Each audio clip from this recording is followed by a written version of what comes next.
Hello there, and we are back in Until Dawn for a little bit of an epilogue to just have a look at some of the other stuff that there is in the game. But first, looking back at all the clues, I'm wondering why I missed so many. So there's,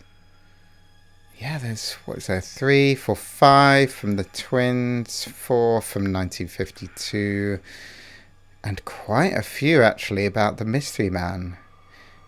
And then also quite a few totems. So I'm wondering is it impossible to find all of these in one playthrough? And so you have to see more of the branching paths, because sometimes I feel like some of the choices I made led down to a path, and so maybe there were certain areas that I couldn't explore just because of a certain decision. I don't know. I mean, I seem to do all the butterfly effect choices, it'd seem, or maybe these, if I play through again, would these open up extra stuff in them? Probably yes. But these are probably the things that dictate the main branching path. Oh yes, in fact, some of them, like this one, are missing the other side. Yeah, Matt sided with Jessica during the fight with Emily, so there was maybe something else that would have happened there. Sam found the baseball bat. Yeah, maybe when Sam went back down to the basement, she would have... Yeah, perhaps... I think there was a choice to run or hide, and maybe hiding, she would have come across the baseball bat again.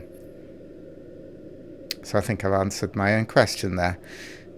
But anyway, let's have a look at the bonus content, which is meet the cast, making a scene, Science of Fear, 1,000 pages, the score, start to screen part 1, part 2, what in hell's name? Who's that guy? He doesn't look like anyone that was in the actual story. I'm bringing it to life. So, not sure how long these are going to be. I guess we'll find out. Until Dawn. I am Hayden Panettiere, and we are here at the studio recording Until Dawn. My name is Rami Malek, and I play Josh. My name is Megan Martin. My name is Brett Dalton. My name is Antonella Lentini, and I played Hannah and Beth. My name is Jordan Fisher, and I play the character Matthew, Matt for short. I'm Nicole Bloom, and I play Emily in the game. My name is Noah Fleiss. I am Galadriel Steinman, and I play Ashley. So Until Dawn is the story of 8 teenagers who revisit this cabin in the woods about a year later after a really traumatic experience where I've lost 2 of my sisters, so coming to kind of get some closure in that respect. One of the things that Larry does really well is make these multi-layered characters, and I think for just the story in general, it follows the quintessential horror film plot lines, but the characters are so unique in themselves, and I think that's very cool. Oh, yeah, this was the right thing to do. What? You know, getting everyone together on the anniversary. I mean, Josh seemed really pumped about us all doing something, didn't he? Yeah, no, he definitely did. I haven't seen him so excited about something in forever. Good, good. Sam and I have a few things in common, such as being huge lovers of animals, and she's a huge animal lover. She's vegan. She is a pacifist. I'm not quite sure if I'm gonna go as far as saying that I'm a pacifist, but she's spunky and cool. I know that she, I think, is made fun of a little bit by the rest of them who think that her morals and her beliefs in that area are a little ridiculous and they don't agree with them, but she doesn't care. It doesn't stop her from being herself, and that's something that I hope I have in common with her. You know, he definitely can be depressed at some times and a bit of a loner, but he takes some solace in one of his sister's friends, Sam, played by Hayden Panettiere, and invites everybody back to the same house the next year to kind of find some closure. Jessica she has a whole lot of personality. She is definitely the sort of mean girl character that, you know, at school she knows she's pretty, she knows that boys like her, and she's gonna use it to her advantage. He's got a big heart, and you can tell that that's very evident, especially how he treats his girlfriend, Emily, and you know, he's kind of a meathead, but in the best way possible. She really knows what she wants, and she manages to get that from whomever it is, whether it be Matt or Mike. You know, she's really driven, and I can definitely relate to that. My character is Chris, and he is what society might consider the nerd of the group, and he kind of embraces it. Ashley she's a little more serious than some of the other girls. She's definitely very intelligent and thoughtful. She kind of looks at the whole big picture of things. She's not quite as geeky as Chris, but they connect in a lot of ways. Mike is like big guy on campus. He's the class president who has some charm and has a brain, and I don't know, people seem to like Mike. He gets away with a lot though. He can be kind of jerky. The fact that he just kind of wants everyone to be happy when he wants he's a people pleaser, and that's I can definitely attest to being, you know, that guy. I'm always the friend that wants everybody to be happy and wants everybody to be taken care of, and that's definitely Matt. But also, like, this character is just so fun. I rarely get to play the bitch, and so it was really fun to do that. The spirit of things, seriously, what's wrong with you? I'm just trying to lighten the mood, Em. Don't be like that. Like what? The way you're being. You always get like this. I just think this is just the coolest thing to be a part of, and I just think it's going to take the world by storm. I really do. I think this genre is the wave of the future, and I think that once people see the potential behind it, of getting to interact with the drama that you're witnessing unfold in such a realistic way, that this is how entertainment's going to be from now on. Okay, there we go. That was kind of cool to see all the actors. The facial models were pretty much the same. I feel like they tweaked a couple of things here and there. They weren't quite exactly, but yeah, it's kind of nice to see the cast getting into their characters. They're all very invested, actually, it seemed, and I think that came across actually in the performances. Yeah, I think the performances overall throughout this were pretty solid. Hi, this is Lee Robinson, production designer on Until Dawn. The production design for Until Dawn started with the great teen horror script that sets the characters in a Canadian winter mountain lodge, being a contemporary setting with visual clues derived from classic films of that genre, such as Hitchcock's Psycho and Stanley Kubrick's Shining. The storyboards are vital to the production design, as it allows the designer to understand the scale of the environments to be made and the detail that would be seen to create the atmosphere of a horror. This took us into concepts that took these storyboards further, visualizing the world through the color palette, the lighting, tone and the mood, and developing key locations such as the lodge, the cable car stations, the forests themselves, the wilderness. As you can see, the environments and atmospheres change quite a bit from warm and inviting to cold and threatening. The Millionaire's Mountain Lodge was a key example. It was designed to be made from nearby stone and timber, embedding it into the landscape, with a contrasting and contemporary interior needing to be opulent and extravagant. We created dark and claustrophobic corridors with ominous and large open spaces, almost cathedral-like in size, and with huge structures to silhouette and dwarf the characters within, providing a labyrinth to explore and wander. Each character was developed with a strong visual identity in mind, with contrasting colours, tones and silhouettes to identify them. each to have their own texture, pattern and shape, so that when they were lined up you could always identify them. The costume designs allowed a range of clothes that would suit them for the cold winter weather, but also have an element of style and individualism, so that the audience could look at them and relate, recognizing themselves within them. A lady would like to cuddle up with her man by a nice cozy fire bathed in atmospheric mood lighting. Right. It'll get plenty toasty once we're rubbing up against each other. Mike, fire and mood lighting. Yes. Working with the lighting artists, we really brought the look and feel of the world together, and this required a thorough understanding of the visual language of teen horror. A key scene was where all the characters emerge out of the rear of the lodge chasing Hannah. A contrast is evident straight away from the exterior wilderness to the warmth of the lodge. The attention to character lighting here is through the bounce and rim lighting, accented colours and composition, creating characters that come from the dark into the light and back again with an emotional effect.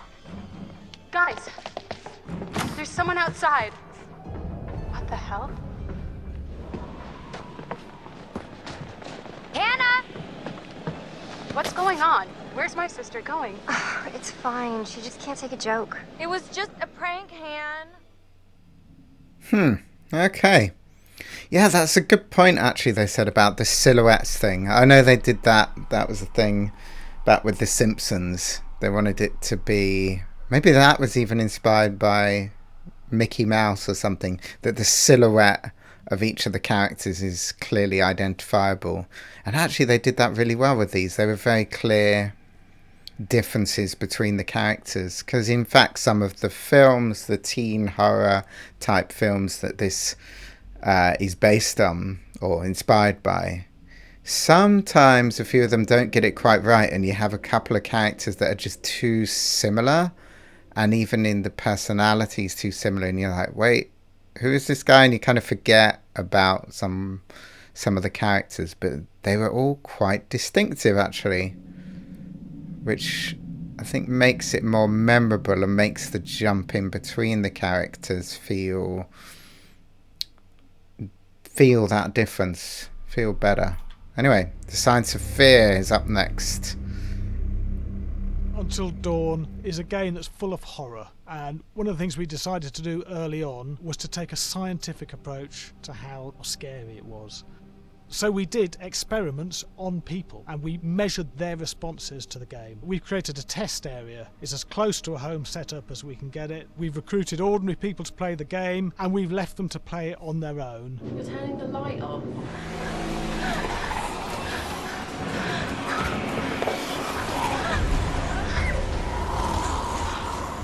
The only difference is it's rigged with cameras and microphones that relay the data through to the next room where people are watching them play.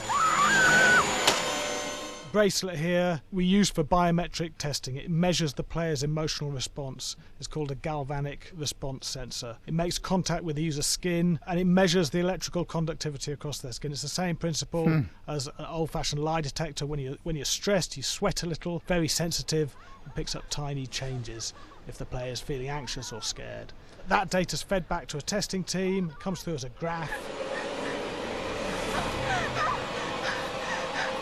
I'm so sorry.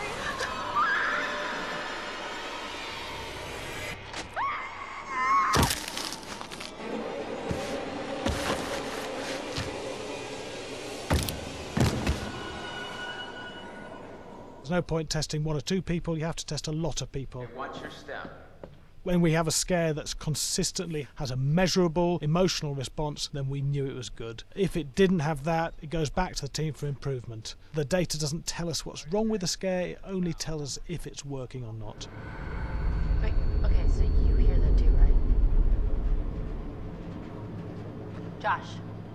Here we have a chapter relatively early in the game. Weirdly regular.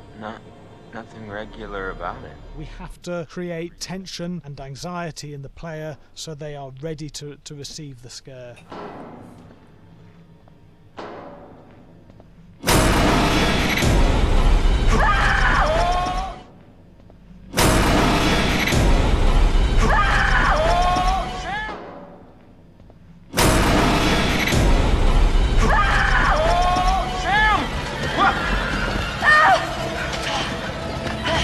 to give the player time to recover, to cool down, to calm down, and then start building the tension again before we do the next scare. Hey. What? Hey. What the hell? Boom. You just got mugged.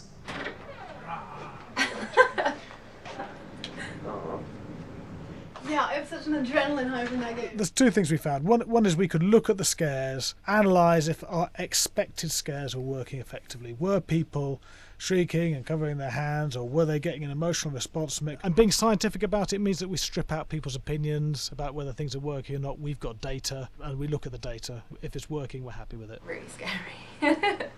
Bit scared and wanting to get away.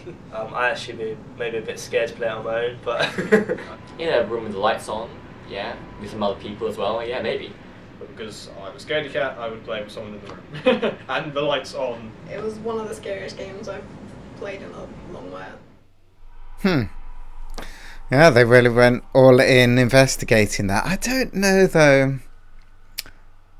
Do jump scares really count as a proper scare? Because it's sort of, I feel like if you jump out at anyone, or if you do that obviously in a game or a film, it's gonna have that reaction to something, just such a sudden change, something suddenly coming at you. But is that really scary? Like, really? It's more just the reaction to, it's a jump. As in the, I don't know.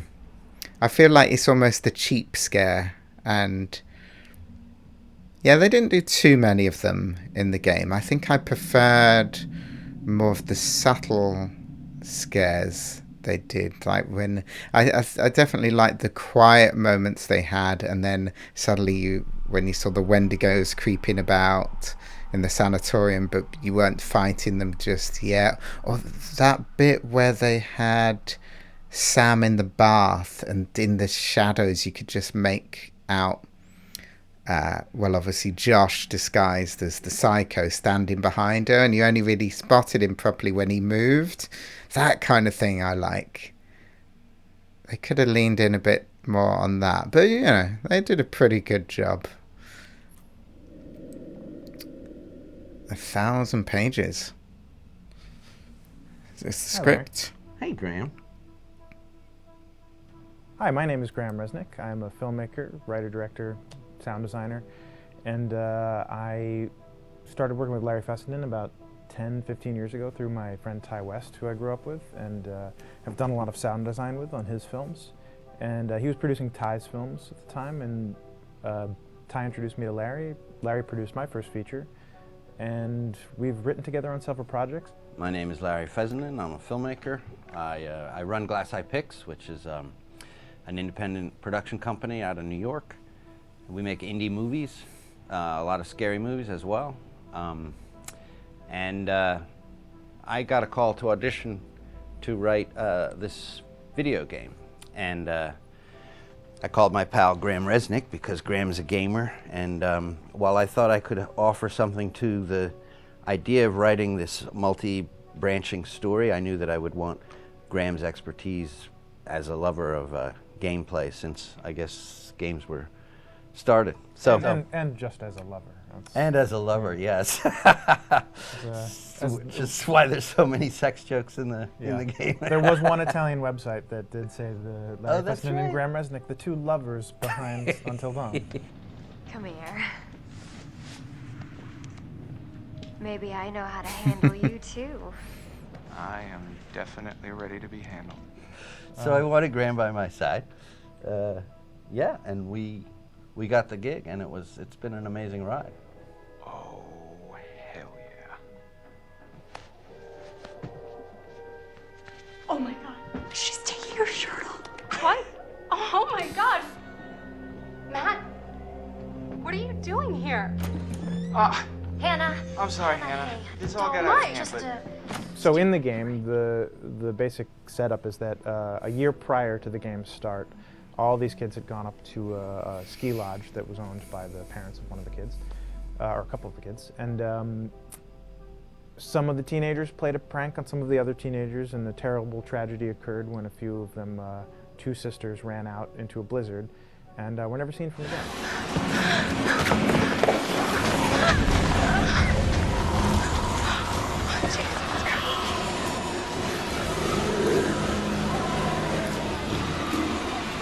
And so now, a year later, this is kind of torn apart, this group of friends. They've gone through some trials and tribulations in the past year. The brother of the 2 girls has had a lot of psychological issues, and to kind of help him cope and help them all get over it, they all returned to the lodge a year later, back up on the mountain. And the idea is to get over it, but... the healing does not begin. Yeah, and these kids are all trying to find themselves. They've been through a trauma, but in general, they're just teenagers trying to figure out who they are. So they're all kind of falling into the patterns, the stereotypes, the characters they see on TV and in the movies. I think we were very interested in taking genre tropes and kind of making them sort of refresh them.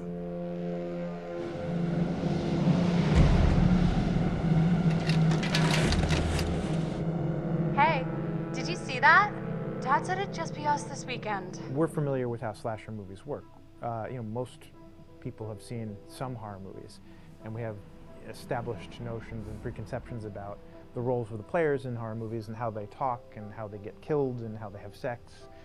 And to bring you into the game that way and then subvert a lot of those expectations was kind of our goal. They're haunted by some incident that happened in their past, which I think you pretty much figure out that that's going to have a role in their interaction.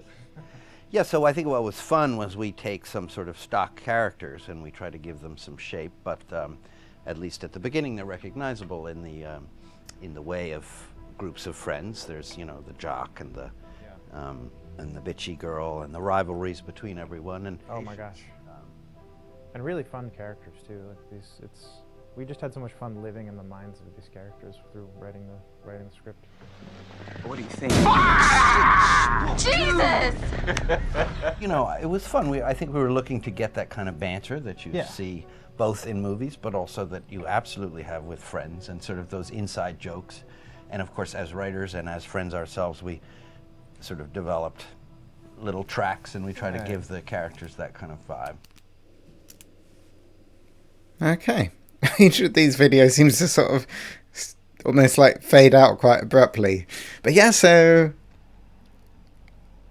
I'm pretty sure I'm not getting this wrong, but that Larry, the writer, is the face of the stranger guy, the guy with the flamethrower. What's his name? Norman something in the game? I wonder if it was him voice. I think it was his voice as well.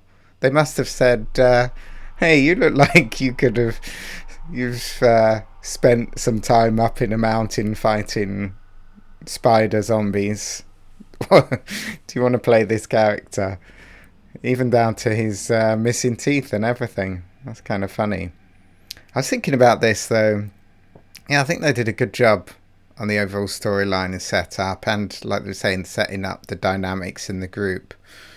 But I was thinking about the ending with the whole until dawn thing. We're always leading to the dawn. And I was thinking the dawn would have something to play, like some part to play in the plot, but it kind of just didn't. It was just like, oh, it's dawn, that's the end of the game. Like, there was no mechanic for like, why is it important to survive the night? Like, what is it about daylight coming up that affects the storyline? And I was thinking what could have been really nice is at the end when they jumped out of the lodge and you got the surviving characters and the lodge is in flames. I suppose Matt, he was coming from the mines, he maybe could have joined them if all of them gathered, and because they had the key for the cable car, if they started walking down to the cable car, and because they're all a bit bashed up and tired and they think they're kind of okay, and then as they're getting towards the cable car, there is the Hannah Wendigo, and maybe a couple of other Wendigos following her, has come up there, maybe even with Josh, and like he's sort of, Josh is getting a bit of redemption from his guilt, that because he didn't really do anything wrong. It wasn't his fault his sisters got pranked and then killed and everything. But maybe the Hannah Wendigo approaches the group and they're like, oh god, how are we going to survive this? They got no weapons anymore and they're about to pounce, and then just at that moment, with the backdrop of the mountain, that's when the dawn comes up. And maybe it could have been hinted at earlier in the game, and just at that moment the sun hits the Wendigos, and you know, because they live underground in the caves mostly, that maybe within the lore the Wendigos are a little bit like vampires. They either, you know, burn in the sunlight, or they just can't bear the sunlight, something like that. And so the sunlight, the dawn, saves the characters at the end, and the Wendigos retreat, and then the helicopters arrive and save them.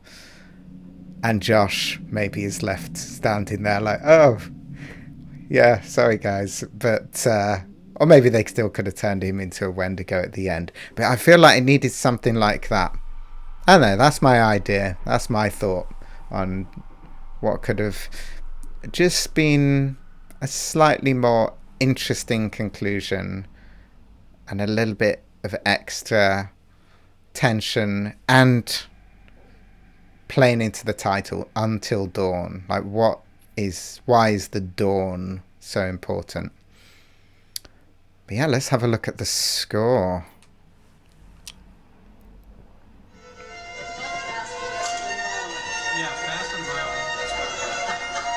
Nashville, huh? All right, from the top.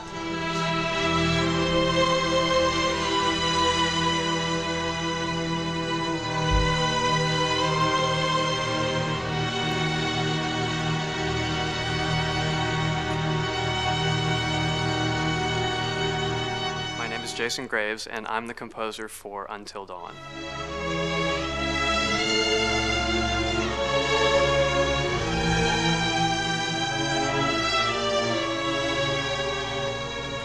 I've been involved with Until Dawn for about a year now. Originally, I was contacted by Barney Pratt, the audio director. I think that had something to do with my lineage of horror games, and hopefully not the fact that my last name is Graves, although a lot of people seem to associate my name with scary music. That's pretty funny. Mr. Graves. One of the things that was really exciting about working with Barney and the team at Supermassive is they really wanted something unique for the music. They wanted the music to stand out and be a character on its own in the game.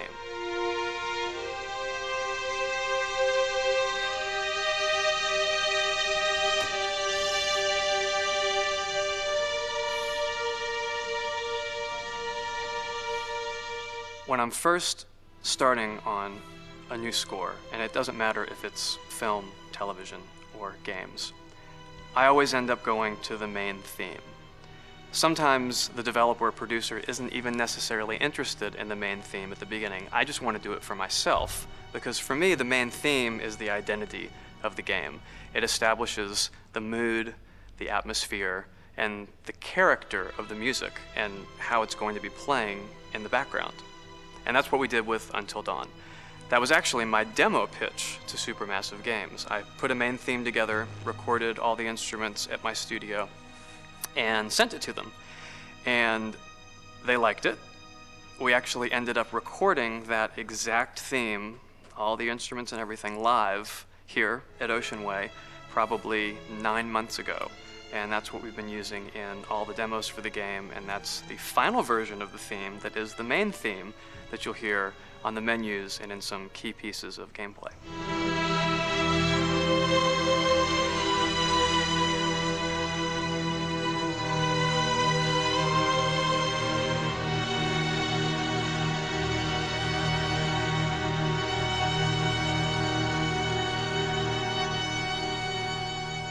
I seem to have made a name for myself in horror.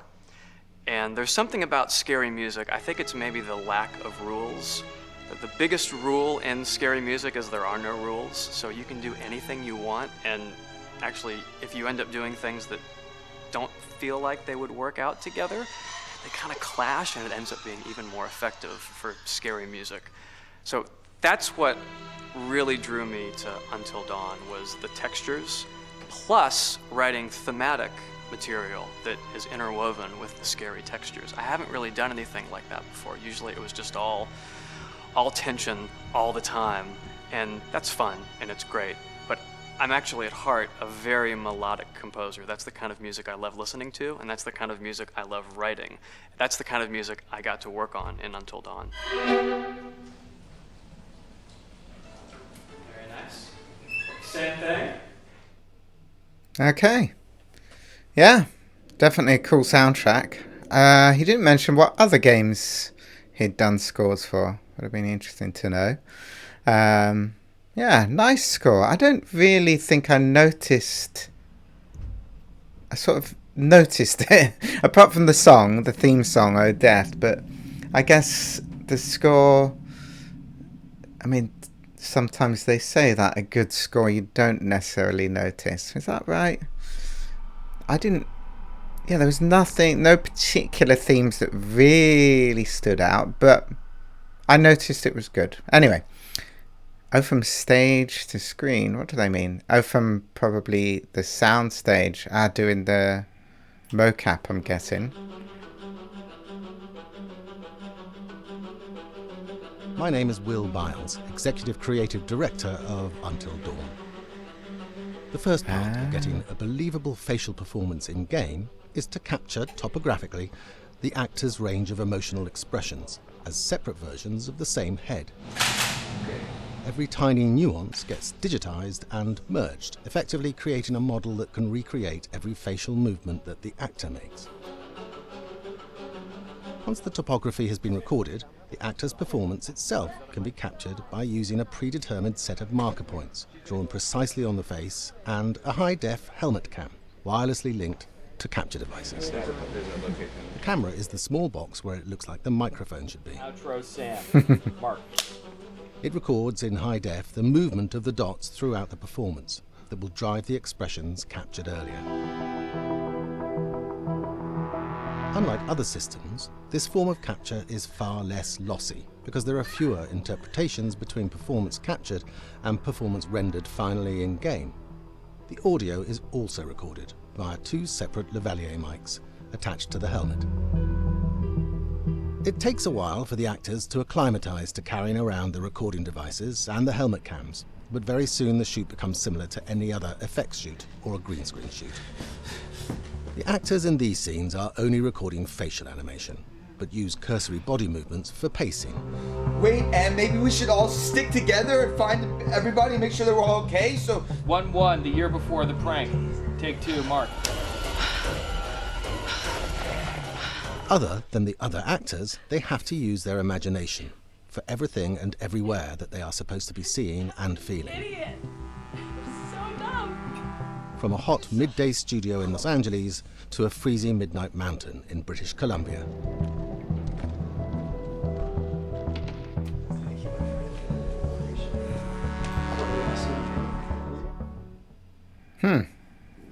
Yeah, it must be tough actually, like with all that gear on your head and just being in a brightly lit studio to just put yourself in that thought, okay, I'm in a freezing mine in the mountains.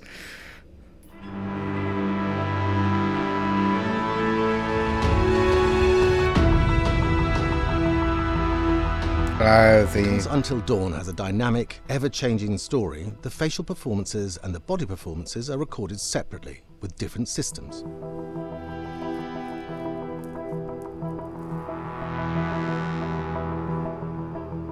With the body capture, we use reflective bead suits and an infrared camera matrix system that drives the CG bone hierarchies in our character models. These performances cover everything from character locomotion, scene-specific performances, and stunt work, most of which was recorded at studios in Pinewood and Shepperton, near London. Anna! Hello? Combining all the elements seamlessly in the final game becomes a formidable editing and logistical task. Every variation, both physical and emotional, must be combined in these multi-edits. Scaffolding props have to stand in for the sets, because the hundreds of infrared cameras have to be able to see all of the reflected beads on the actor.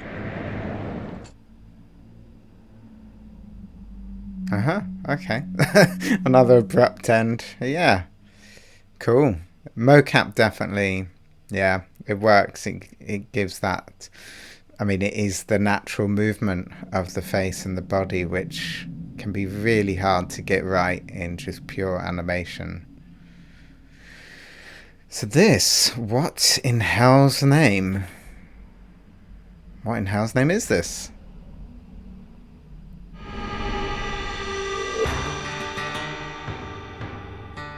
America's Northwoods border region. Within this land of 10,000 lakes and miles of dense timber, a hideous creature is believed to lurk. The Northwoods is probably one of the last frontiers in America. There's still a lot of places in this area that hasn't been set foot by man. Monsters and mysteries exist here because it is remote. Up in the Northwoods, winters are long. In times of biting cold and isolation, a devouring monster is believed to come forth.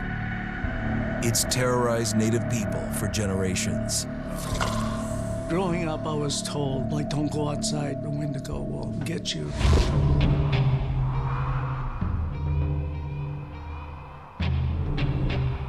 Among the traditions of the northern Algonquin tribes is the Wendigo, a monster that can seize hold of a person to carry out its hunger for human flesh.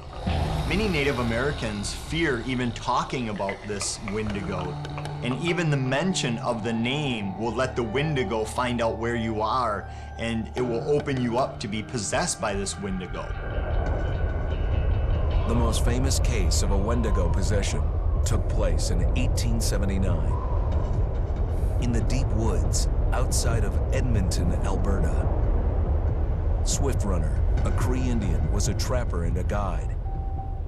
He had left town the previous autumn with his wife, 6 children, and his mother.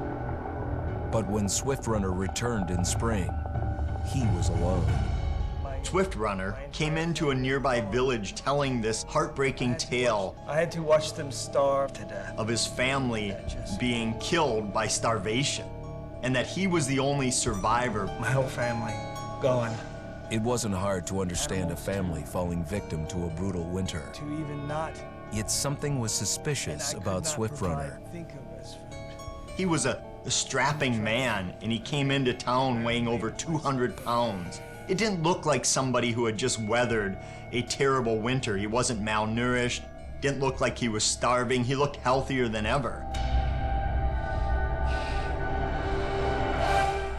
After a few nights, it became clear that something was wrong. He started having night terrors, screaming in his sleep. I am the Wendigo! Villagers alerted the police. Swift Runner actually guided them back to his winter cabin. When they got there, that's when they saw the true horror.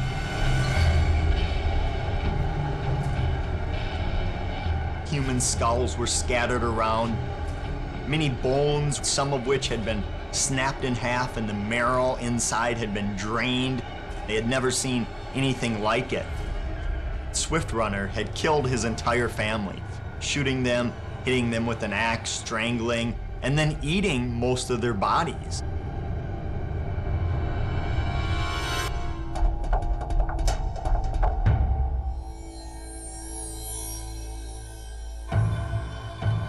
Right up until the moment the noose was on his neck, Swift Runner swore the evil spirit of the Wendigo had possessed him and twisted him into a cannibal killer. When he was on the gallows, Swift Runner himself said, "I am no longer a man."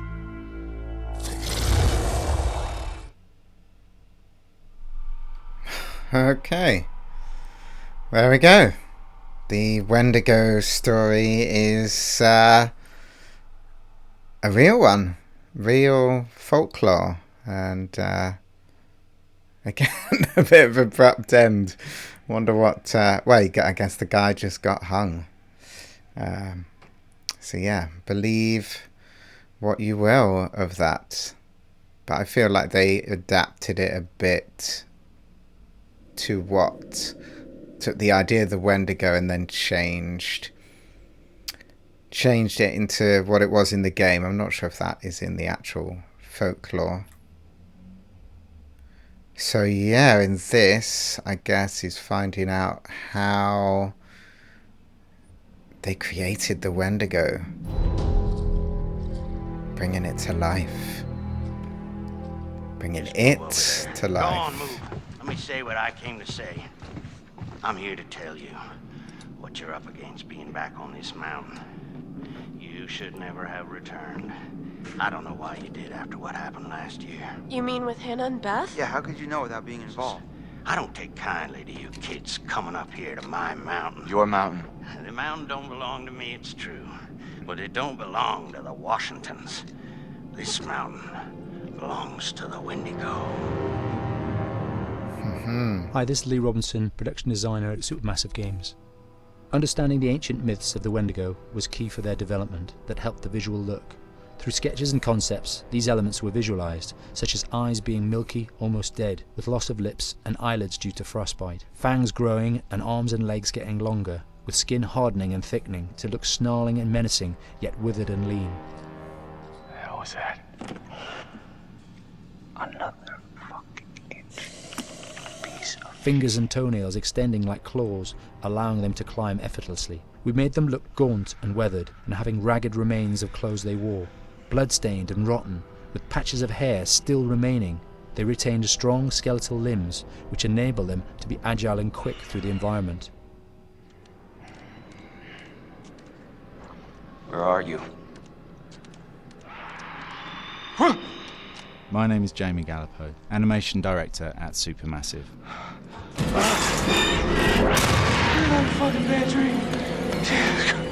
The overall direction on the creature was to be very strong, to be extremely fast. We wanted a spider-like movement to the creature. 1 minute scampering to leaping and then crawling, almost instantaneous. And finally, we wanted the creature to have this real, uncontrollable thirst for flesh. From a sound design perspective, the Wendigo was a real challenge. For the main vocalizations of the Wendigo, we used our own vocalizations, various different animals from the exotic to the farmyard, various plugins and processes to gel these sounds together and keep a human resonance behind that voice, telling the backstory of the Wendigo.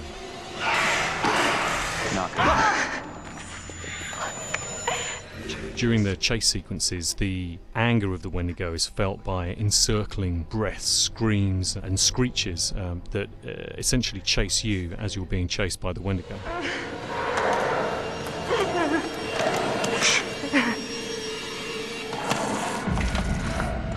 We would layer them up in a multitude of layers, sometimes 15, 20 sounds playing at the same time, to build up the vocalizations for this fearsome creature which is always in attack mode, hyperactive and chasing you throughout the game.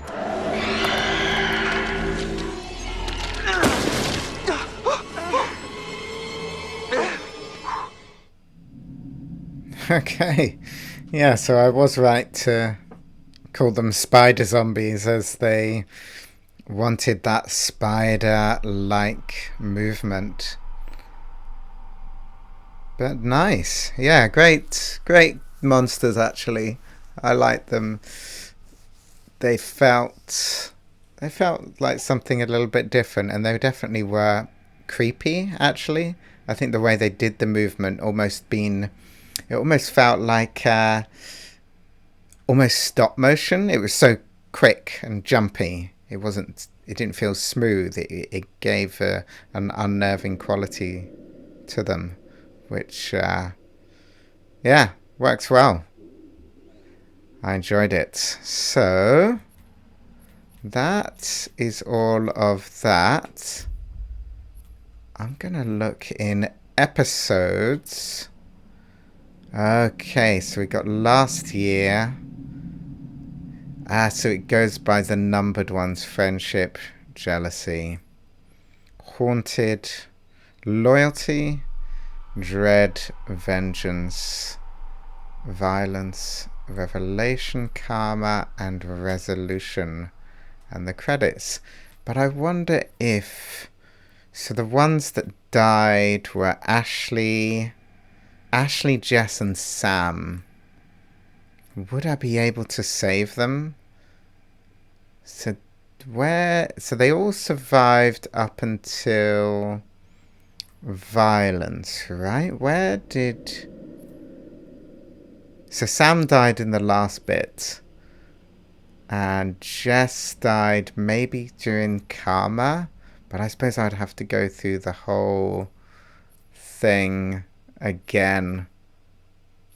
I was wondering if it broke it up even more. But yeah, I'd have to play through quite a lot to try and save them. Maybe that's something I might do at a later time. But in my own time, I think... The story as it panned out in this playthrough was pretty cool, actually. I am curious how wildly different it can go. Oh, in fact, that's what I wanted to mention when it was showing some of the clips from this opening bit. I was wondering if you chose to take what we know was obviously the stranger's hand, and actually he was genuinely trying to help. If Beth could have survived, but she still fell anyway, so they were always doomed in that first bit. So they were always going to die, but yeah, I'm sure I could have saved old Ashley. But yeah, I think I'm going to leave things there. We've seen enough of Until Dawn. But I very much encourage you to play through it yourself and see what you can find, what paths you can take, what choices you can make. Very, very cool story. I enjoyed it a lot. So, thank you for watching. Come join me for the next either wintry or horror-y or something else type game. And yeah, see you then. Take care and goodbye for now.